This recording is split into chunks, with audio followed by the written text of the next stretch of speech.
जय श्री कृष्णा। राधे राधे। सभी श्रद्धालु भक्त जनों को मेरा नमस्कार है। आज हम सुनाने जा रही हूँ रामा एकादशी व्रत कथा कृष्णा पक्ष की। युधिष्ठिर कहने लगे, हे भगवान, कार्तिक कृष्णा एकादशी का क्या नाम है और इसकी क्या विधि है? इसके करने से क्या फल प्राप्ति होता है? सो आप कृपा करके विस्तार पूर्वक मुझसे कहिए। श्री कृष्णा बोले, कृष्णा पक्ष की एकादशी का नाम रामा एकादशी है। यह बड़े बड़े पापों का नाश करने वाली है।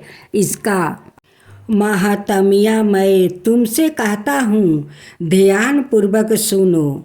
हे राजन, प्राचीन काल में मुचुकुंद नाम का एक राजा था।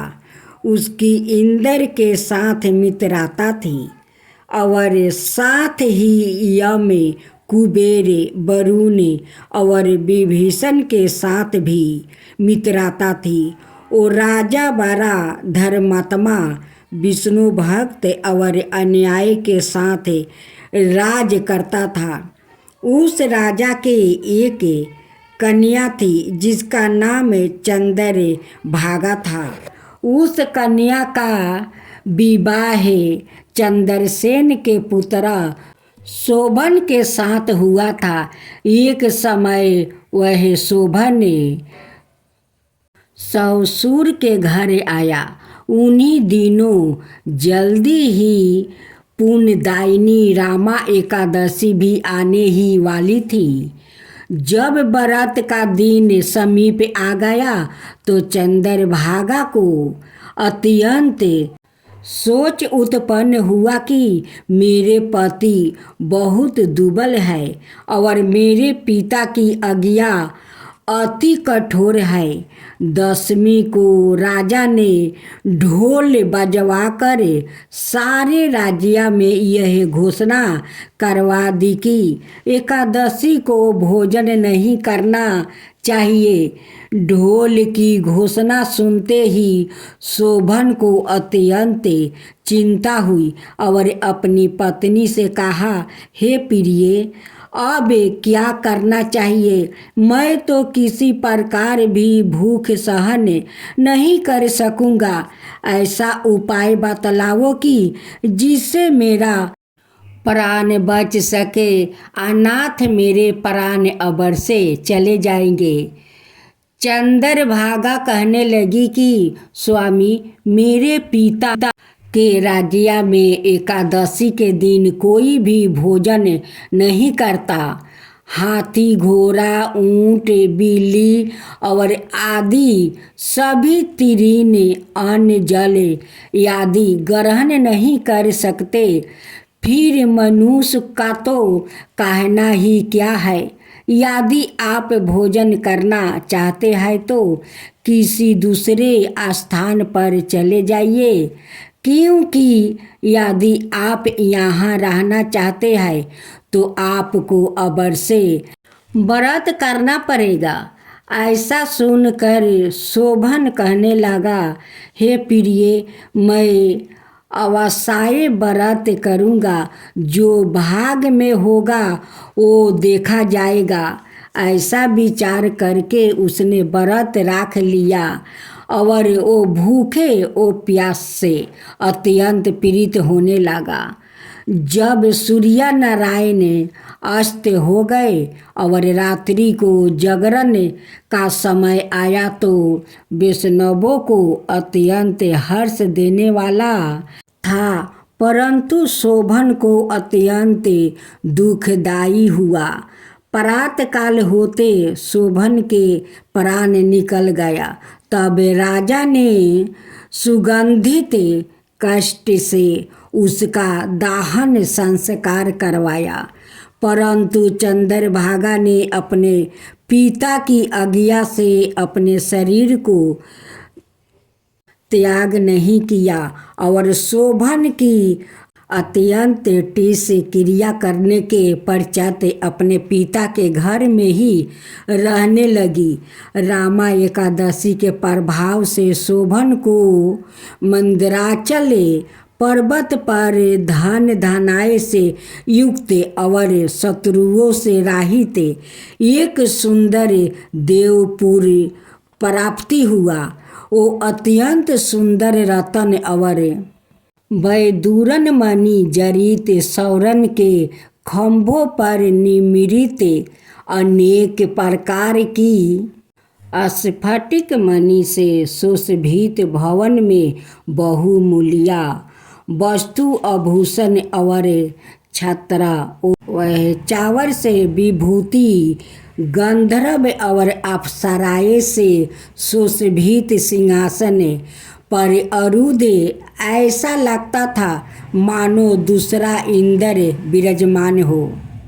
एक समय मुचुकुंद के नगर में रहने वाले सोम शर्मा नाम का ब्राह्मण तीर्थ यात्रा करता हुआ घूमता घूमता उधर जा निकला और उसने शोभन को पहचान कर कि यह तो राजा का जमाई शोभन है, उसके निकट गया। शोभन भी उसको पहचान कर अपने आसन से उठकर उसके पास आ गया और प्रणाम करके कुशल प्रश्न किया। ब्राह्मण ने कहा कि राजा मुचुकुंद और आपकी पत्नी चंद्रभागा कुशल से है। नगर में भी सब प्रकार कुशल है, परंतु हे राजन, हमको अत्यंत आश्चर्य हो रहा है। आप अपना वृत्तांत कहिए कि ऐसा सुंदर नगर जो ना कभी देखा ना कभी सुना, आपको किस प्रकार प्राप्ति हुआ है।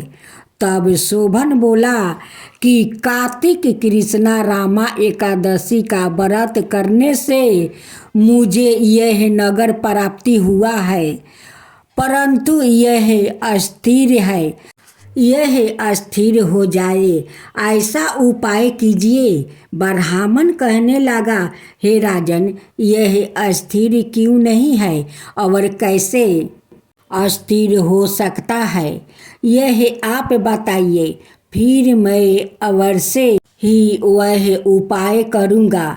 मेरी इस बात को आप मीठा ना समझिए।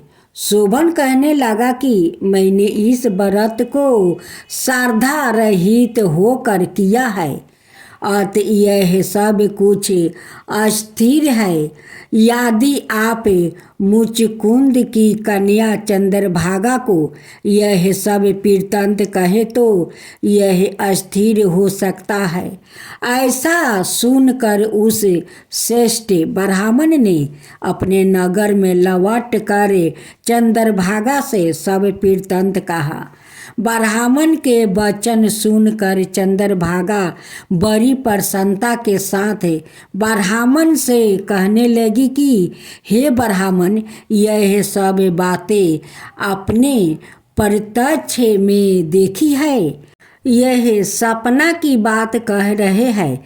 ब्राह्मण कहने लगे कि हे पुत्री, मैंने महावन में तुम्हारे पति को प्रत्यक्ष देखा है, साथ ही किसी से विजय ना हो ऐसा देवताओं के नगर के सामने उनका नगर भी देखा है। उन्होंने यह भी कहा है कि यह अस्थिर नहीं है। जिस प्रकार वह अस्थिर रह सकेगा सो उपाय करना चाहिए। चंद्रभागा कहने लगी, हे प्रिय, तुम मुझको वहाँ पर ले चलो। मुझे पति देव के दर्शन की दृढ़ लालसा है। मैं अपने किए हुए पुण्य से उस नगर को अस्थिर बना दूंगी। आप ऐसा कार्य कीजिए जिससे उनका हमारा संयोग हो, क्योंकि वियोगी को मिला देना महान पुण्य है। सोम शर्मा यह बात सुनकर चंद्रभागा को साथ लेकर मंदराचल पर्वत के समीप वामदेव ऋषि के आश्रम में गया। वामदेव ऋषि ने उनकी बात सुनकर वेद मंत्रों के उच्चारण से चंद्रभागा का अभिषेक किया। तब ऋषि के मंत्र के प्रभाव और एकादशी के व्रत से चंद्रभागा का शरीर दिव्या हो गया और वह दिव्या गति को प्राप्ति हुई। इसके बाद वह बड़ी प्रसन्नता के साथ अपने पति के समीप गई। अपनी प्रिया पत्नी को आते देख कर शोभन अत्यंत प्रसन्न हुआ और उसको बोलाकर अपनी बाईं तरफ बैठाया। चंद्रभागा कहने लगी कि हे प्राणनाथ, आप मेरे पुण्य को ग्रहण कीजिए। अपने पिता के घर में जब मैं 8 बरस की थी तब से विधि पूर्वक एकादशी व्रत को विधि पूर्वक करती आ रही हूँ। इस पुण्य के प्रताप से आपका यह नगर अस्थिर हो जाएगा और समस्त कार्य पूर्ण होकर प्रलय के अंत तक रहेगा। इस प्रकार चंद्रभागा दिव्या रूप धारण करे और दिव्या आभूषणों और वस्तु से सुशोभित होकर अपने पति के साथ रहने लगी। हे राजन, यह मैंने रामा एकादशी का महात्म्य कहा है।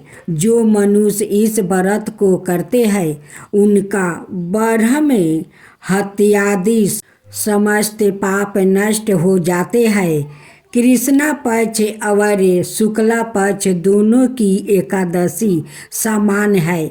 इनमें कोई भेदभाव नहीं।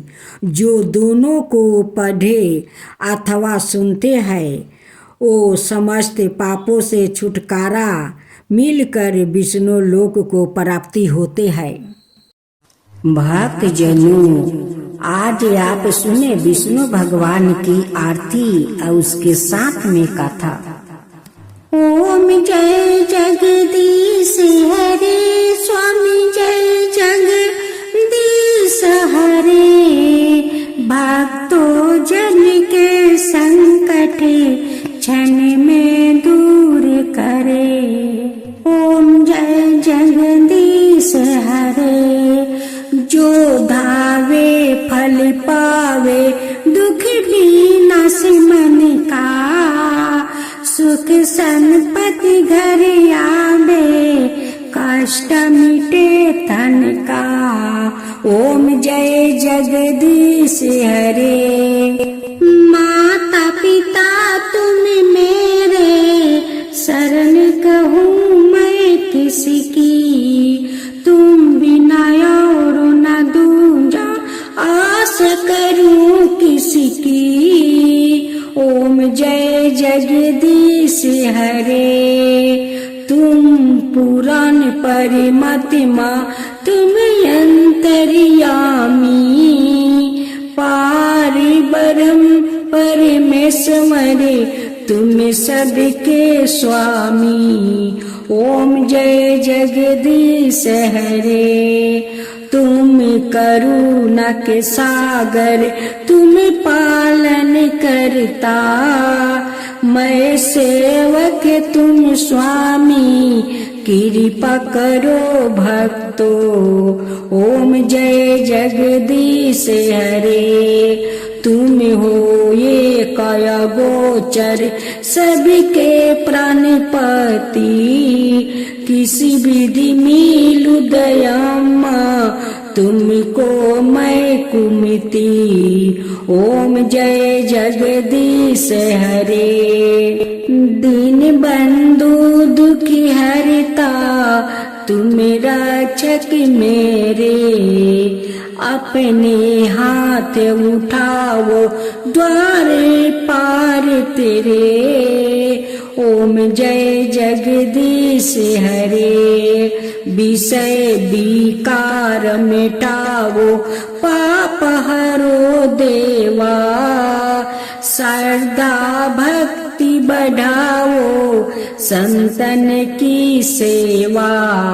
ओम जय जगदीश हरे। श्री जगदीश जी की आरती जो कोई नरि गावे।